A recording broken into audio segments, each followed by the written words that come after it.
aqui, nesse espaço, muitas histórias já foram contadas. Muitas outras, infinitas, serão contadas no tempo que virá. Antes de qualquer coisa acontecer aqui hoje, se conecte. Tente apenas perceber. O convite é enxergar aqui o teatro como se fosse um laboratório. Como se forma algo. Como se deforma algo. Como se informa algo. Como se transforma algo. Um artista do século passado escreveu uma vez no manifesto que a história do teatro é a história da transformação da figura humana. A transformação da figura humana, do corpo humano, dos seus gestos, das suas possibilidades, de toda a sua forma. O corpo humano, a figura humana, é para o teatro um lugar de múltiplas dimensões. Flexível, sensível, uma matéria complexa de variáveis, uma máquina produtora de sentido.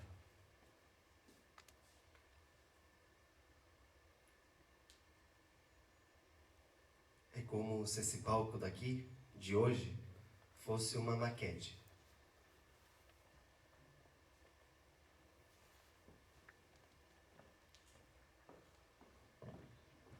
A história do teatro é a história da transformação da figura humana. O primeiro gesto da criação artística é o ato da descontextualização. Extraímos da realidade corpos, histórias, acontecimentos, palavras, cores, sons, objetos e colocamos eles no interior do palco para produzir um acontecimento artístico. Toda arte aplica esse princípio da descontextualização. Elementos da realidade são transformados na linguagem artística sobre um palco, sobre uma tela, sobre um enquadramento de cinema, sobre uma composição musical, mas para quê?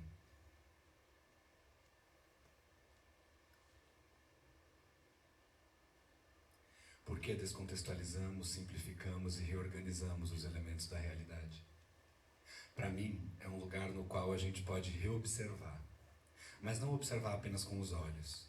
Observar com a mente, observar com o corpo, observar com o coração. É que a arte, ela não é uma linguagem como a nossa linguagem. Ela não é uma linguagem de códigos possíveis de serem traduzidos. Ela não é uma transposição direta de um código para o outro. Ela não é como as palavras. Ela não é como as palavras no sentido de que as palavras têm significado. Uma palavra qualquer significa algo. Por exemplo, aqui tem um corpo levantando um braço. Um corpo, um braço, levantar. As cores de uma pintura, os contornos e as linhas exprimem sensações, pensamentos, ideias muitas vezes complexas e sem a necessidade de significar. Os corpos, os atores e as atrizes sobre o palco exprimem sentido e muitas vezes sem significar.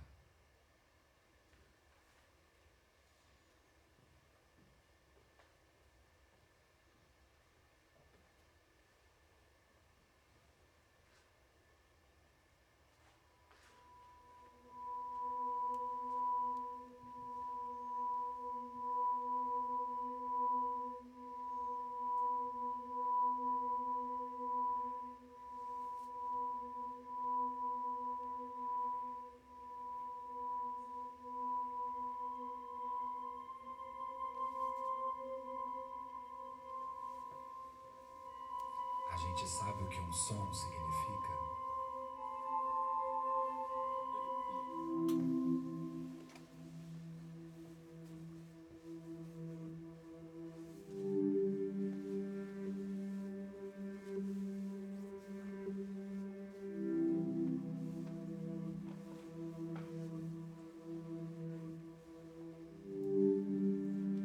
O corpo.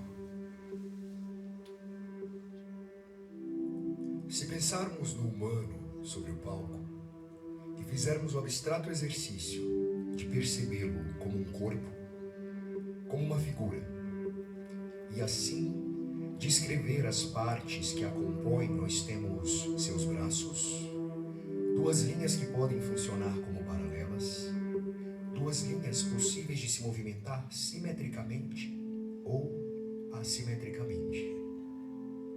Temos também o cotovelo, o pulso, os dedos e todas as suas falanges que nos permitem realizar inúmeras ações dia a dia. Dentro dessa estrutura eu gostaria de ressaltar uma muito específica: o polegar.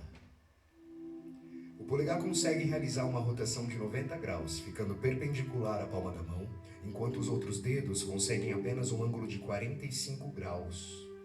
O polegar permitiu evolutivamente a nós, animais, a utilização de instrumentos. Instrumentos para caçar, instrumentos para fabricar outros instrumentos, instrumentos para se defender, para atacar, para matar. A particular estrutura desse dedo permitiu ao ser humano modificar todo o seu meio ambiente.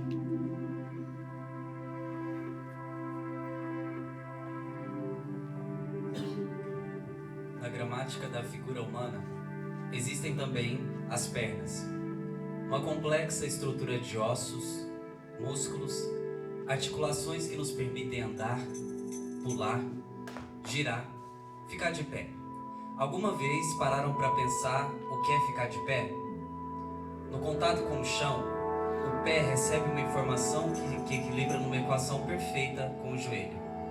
Se o joelho muda de posição, toda a estrutura da perna se modifica para receber o peso inteiro do corpo, mantendo o equilíbrio. Uma verdadeira máquina do equilíbrio, que se adapta constantemente ao entorno. Uma máquina do equilíbrio que trabalha quando subimos uma escada, quando andamos ou quando precisamos correr.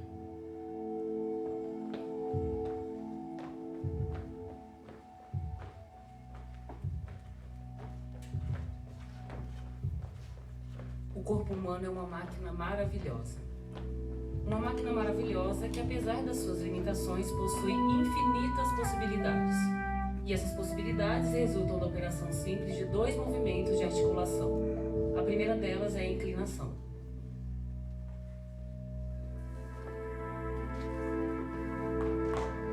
Do ponto do quadril da estrutura da figura humana, podemos realizar grandes inclinações. E a estrutura do pescoço permite realizar outras.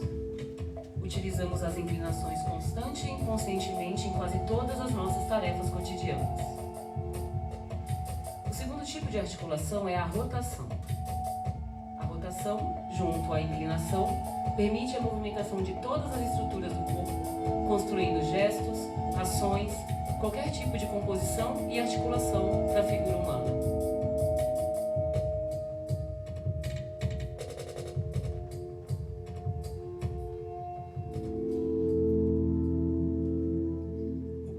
É uma máquina maravilhosa. O corpo humano, a figura humana, é um lugar de múltiplas dimensões, flexível, sensível, uma matéria complexa de variáveis, uma máquina produtora de sentido. Sobre o palco, a figura humana é como um aparelho analógico de descontextualização, de formação, um aparelho analógico que recebe sinais de diversos tipos, sinais culturais, sinais políticos, sinais de épocas, sinais de contextos, sinais perceptivos, sinais emotivos, sinais orgânicos, sinais construtivos. Imaginem um rádio antigo, desses rádios analógicos antigos que recebiam ondas invisíveis de todo lugar e que nós sintonizávamos com um botão, sabe? Esse rádio seria como o corpo. Na verdade, para ser mais específico, o corpo funcionaria, de forma abstrata, obviamente, como um rádio. Não o corpo humano da vida, mas a figura humana, a figura artística. A figura artística opera, em abstrato, como um modulador de ondas, um modulador de sinais. Esses sinais são recebidos por um aparelho receptor, que através de um modulador transforma essas ondas invisíveis em um som reconhecível. Ou numa imagem, no caso dos televisores analógicos antigos. Ou numa imagem cênica, No caso do palco, aqui, agora.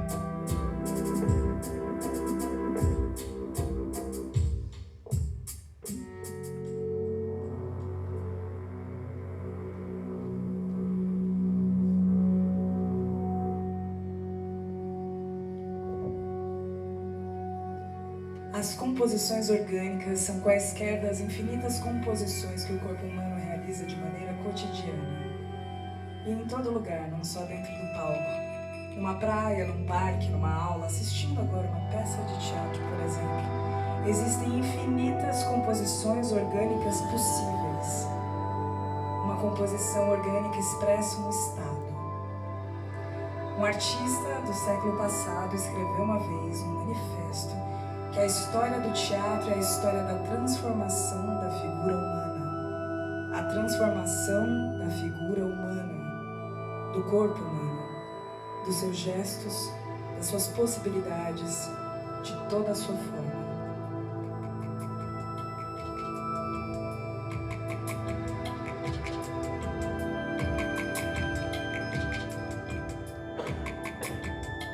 Se pensarmos na história da pintura, existem outros tipos de composições da figura humana. Contorções, simetrias, geometrias aparecem de diversas formas para expressar outros estados, para transformar a forma humana, para sublinhar a forma até um outro estágio. São composições construtivas que dificilmente poderíamos observar na vida cotidiana. Composições usualmente geométricas que apontam a expressão de relações invisíveis ao olhar cotidiano. Relações abstratas que permitem atingir objetivos fora da realidade visível.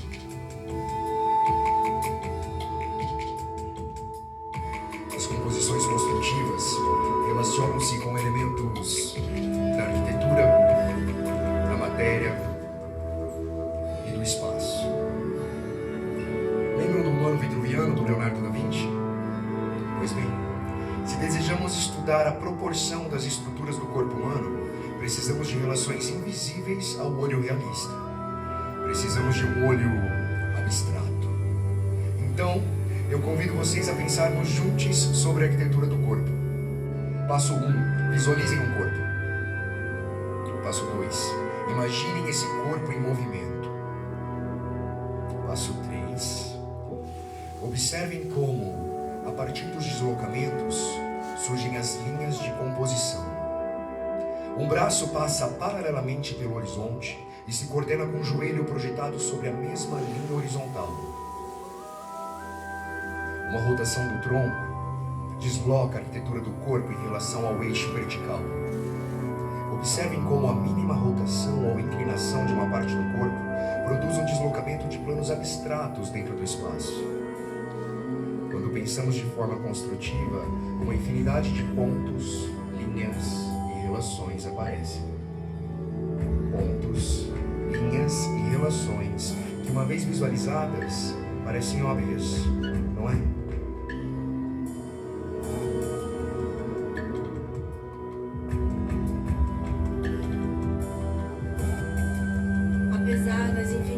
Composições que pode realizar um corpo, estas podem se organizar em dois eixos: as composições orgânicas e as composições construtivas.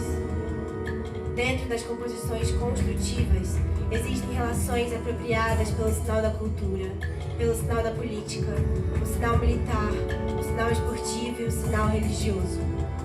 Estamos falando das composições gráficas. As composições gráficas correspondem a um tipo de composição construtiva específica, que pelas transformações da história do corpo e do gesto, foram se convertendo em ícones de significação. A composição gráfica na vida cotidiana é associada aos rituais sociais e às culturas. Não é um gesto orgânico. Por que associamos significado à rotação do ombro até o levantar do braço com os dedos fechados?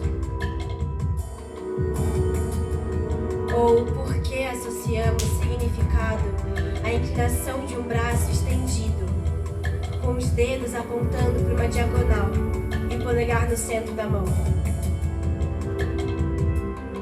Da mesma forma que juntamos nossas mãos para orar, ou quando repousamos nossa mão no coração, estamos realizando composições construtivas gráficas associadas a um contexto cultural.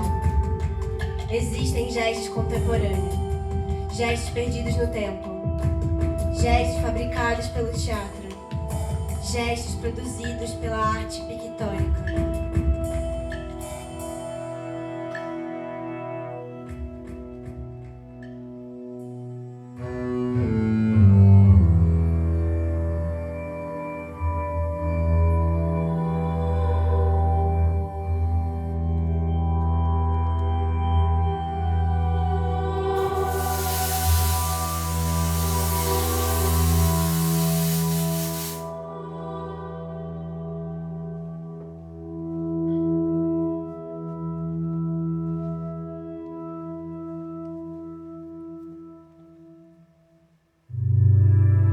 Espaço.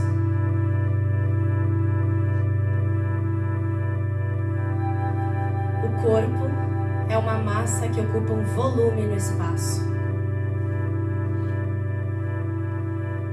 Como reage o espaço a um corpo que se expande? Como o corpo é afetado pelas forças do espaço até se reduzir?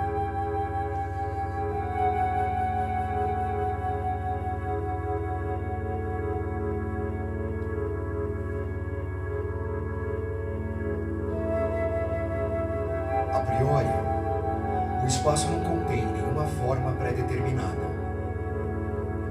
O espaço, como suporte da criação cênica, é apenas o suporte de uma convenção. O palco é uma pequena maquete do mundo, que podemos usar para observar a relação e a interação entre elementos, entre o corpo e o espaço, entre o espaço e os objetos, entre o corpo e o tempo.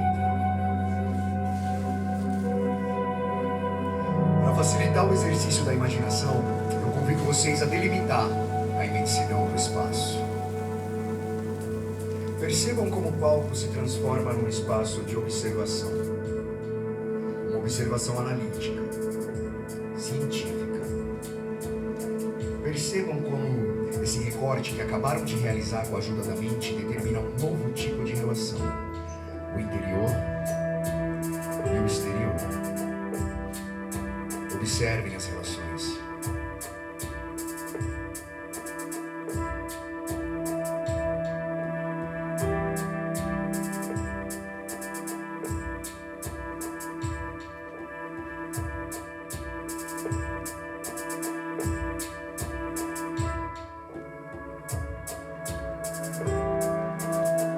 Os olhos, dizem, são o espelho da alma.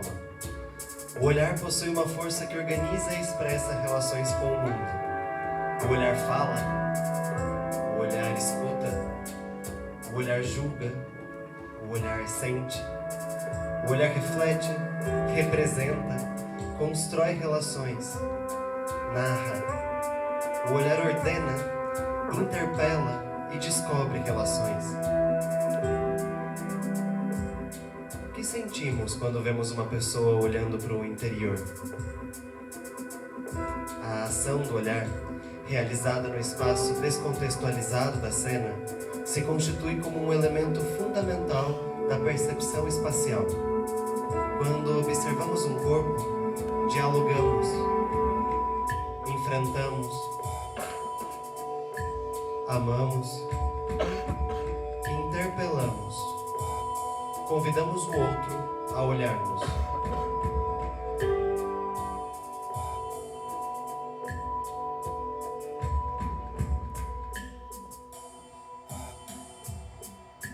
O olhar organiza a relação entre o corpo e o espaço.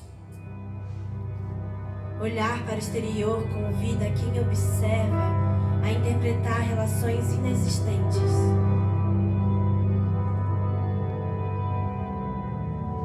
Ficcionais.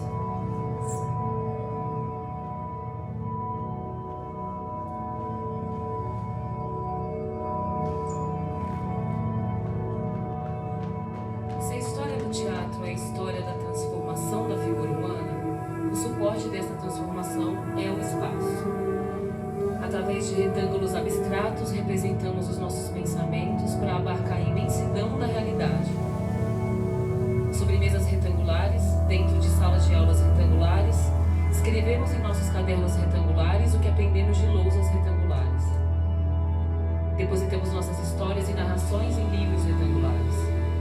Livros que são guardados em estantes retangulares, dentro de cômodos retangulares, de casas feitas de paredes retangulares. Lemos informações em jornais e celulares retangulares. Informações que organizamos em pequenos segmentos retangulares para acompanhar imagens e fotografias também retangulares. Assistimos séries e filmes em nossas telas retangulares. Descansamos em camas retangulares. E quando morrermos, o nosso corpo apodrecerá em caixões retangulares, que serão enterrados em covas de formato retangular.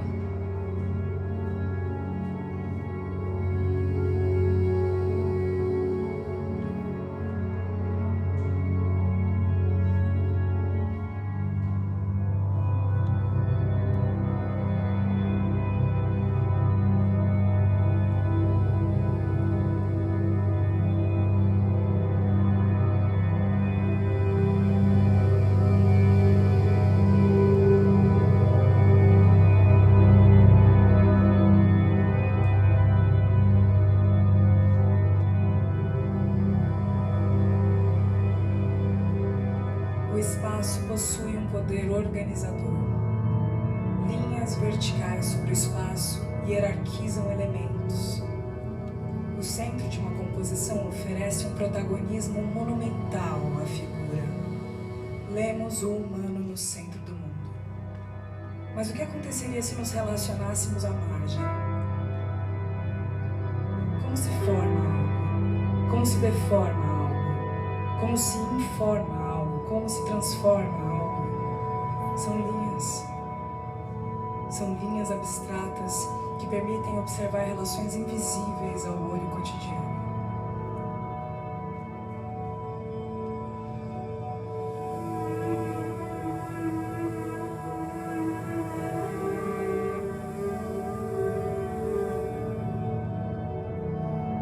Também existem as linhas horizontais.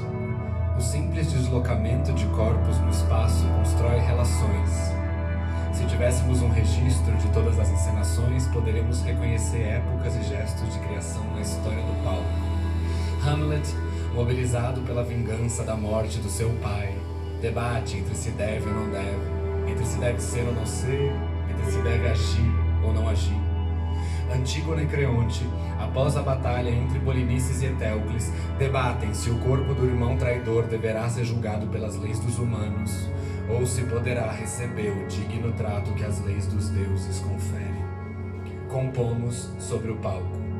Utilizamos o palco para enfrentar argumentos, para narrar histórias, para nos observar, para olhar de outro jeito a nossa realidade.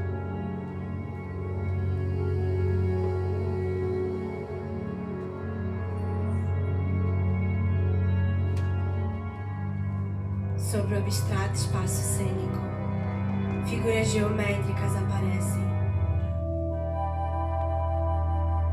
Triângulos, círculos, retângulos, quadrados de uma infinidade de possíveis formas. Nessas formas, as diagonais tensionam, produzem relações entre elementos às vezes díspares. Nossa cultura visual interpreta essas relações abstratas e produz sentido. Desenhamos relações entre pontos espalhados, figuramos formas e interpretamos significados destas. No mar de sentido, identificamos significados.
O tempo.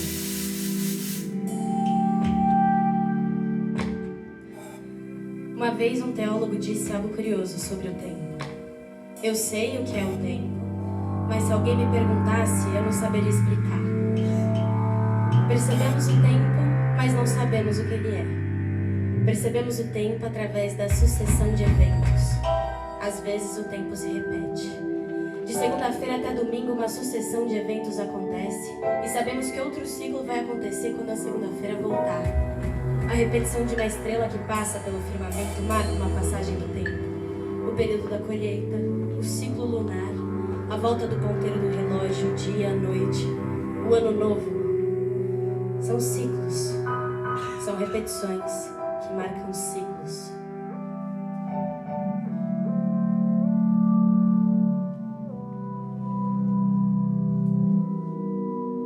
Dentro da matéria do tempo, da composição dos ritmos, às vezes um mesmo evento se sincroniza com outros. Como um uníssono, são vários eventos que se coordenam no mesmo instante.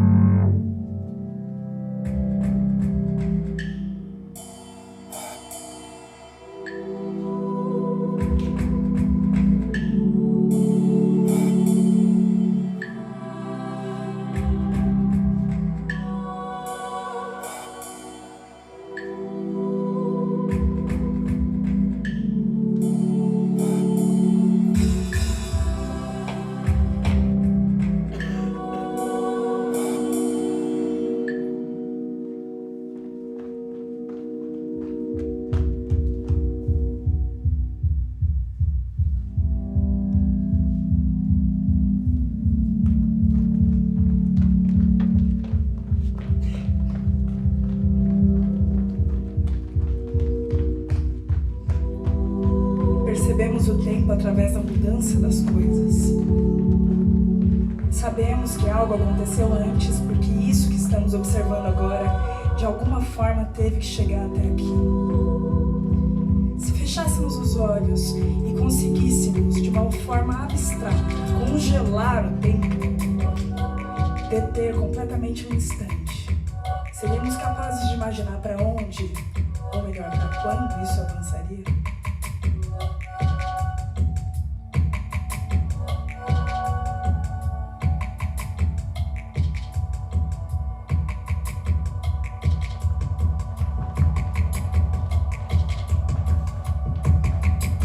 Quando eu era criança, eu gostava de brincar observando o movimento das formigas.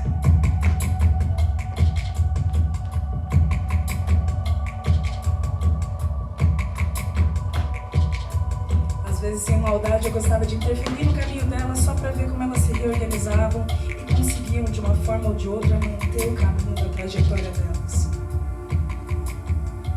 Depois, com o tempo, eu comecei a me imaginar como uma dessas formigas.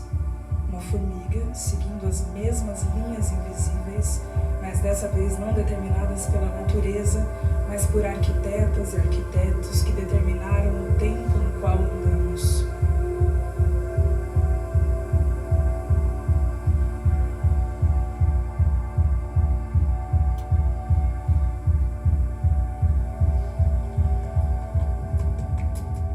Como se fôssemos instrumentos de uma orquestra, entrando em um cânone, um atrás do outro. Faço fila para passar na catraca, a mesma fila que alguém na frente já fez. Caminho pela mesma trajetória, desço a mesma escada que alguém na frente ou no passado já desceu. Pego um dos metrôs, em seguida vem outro, abre a porta, entro, fecha a porta. Abre a porta, entram outras pessoas, fecha a porta. Abrem todas as portas, entram milhares de pessoas, fecham todas as portas. Nesse instante, em todas as estações de metrô do mundo, estão se abrindo milhares de portas, uma após a outra, como um cânone infinito.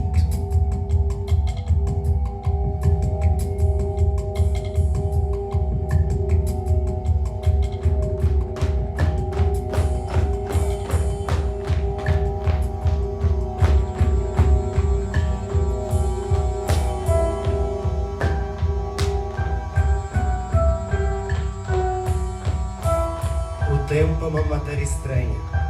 Parece algo imaterial, invisível, mas se o dilatássemos, talvez seríamos capazes de observar outras coisas, percebê-lo de outro modo. Estamos acostumados a perceber o tempo de forma linear, horizontal, mas quando ele se dilata, congela ou pausa, temos outra relação com ele. Às vezes é necessário pausar para reorganizar as ideias, assim como quando a onda do mar repousa após o momento revolucionário, após o momento de alta agitação, uma pausa ajuda a refletir. Um momento de detenção que permite observar de outro modo um contraste dentro do fluxo contínuo do tempo.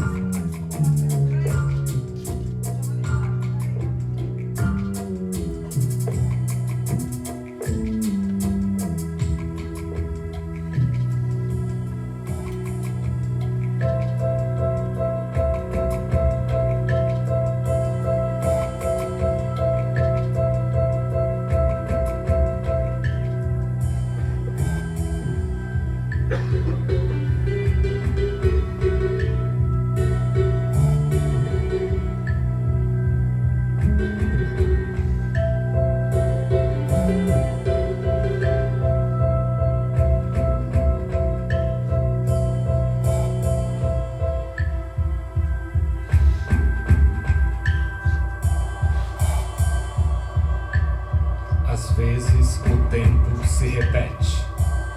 É uma repetição que às vezes é angustiante, é tediosa, mas para confrontá-la, variamos. Trocamos partes das nossas rotinas para nos surpreender. Alguma coisa dentro da nossa rotina, de segunda a domingo, variamos.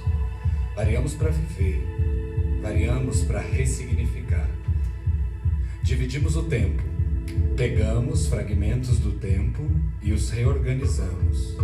Os fazemos em outra ordem.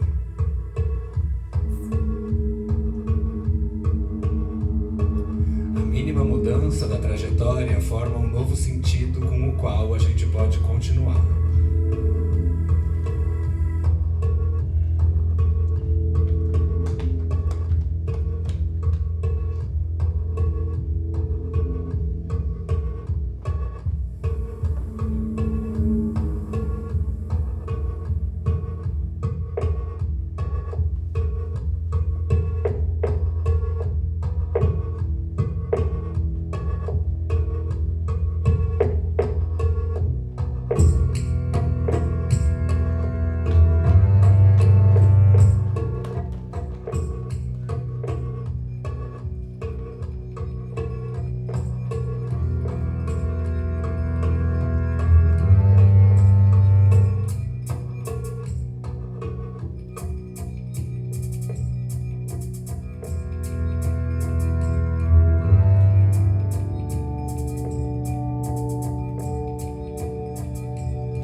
Os objetos são testemunhas do nosso caminho pelo mundo. Eles carregam histórias, e as histórias contextualizam um tempo, um espaço e um corpo. Vemos através dos objetos histórias dos acontecimentos do passado. Quando eu morrer, quando vocês morrerem, esses objetos continuarão aqui. Talvez esquecidos no lixo, talvez revalorizados em outro lugar. Os objetos adquirem uma imortalidade temporal.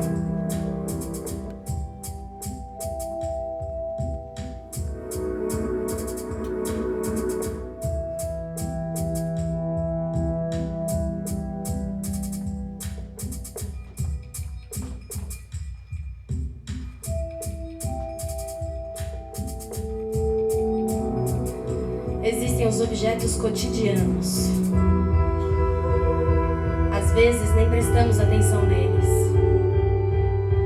Como esses objetos modificam nossos corpos. Por meio dos objetos, nos comunicamos, amamos, desenvolvemos fantasias, nos exterminamos. objetos cargas emotivas, valores religiosos, políticos. Impregnamos os objetos de sentido, de vida, de poder.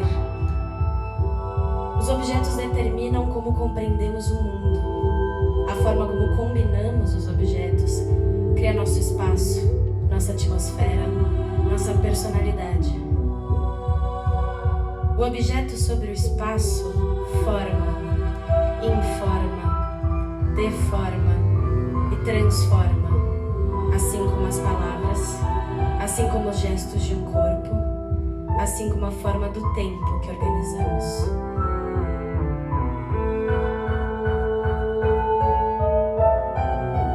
Até aqui, apresentamos de forma abstrata os elementos de composição. Uma composição de um possível teatro.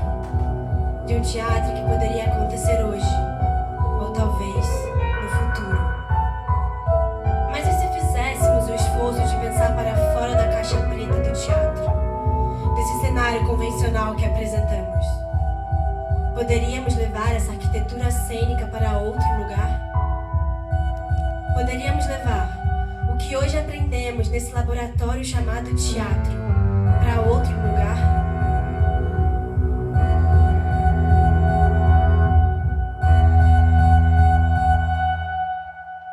O que seria pensar o corpo como mobilizador da arquitetura social?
Diga que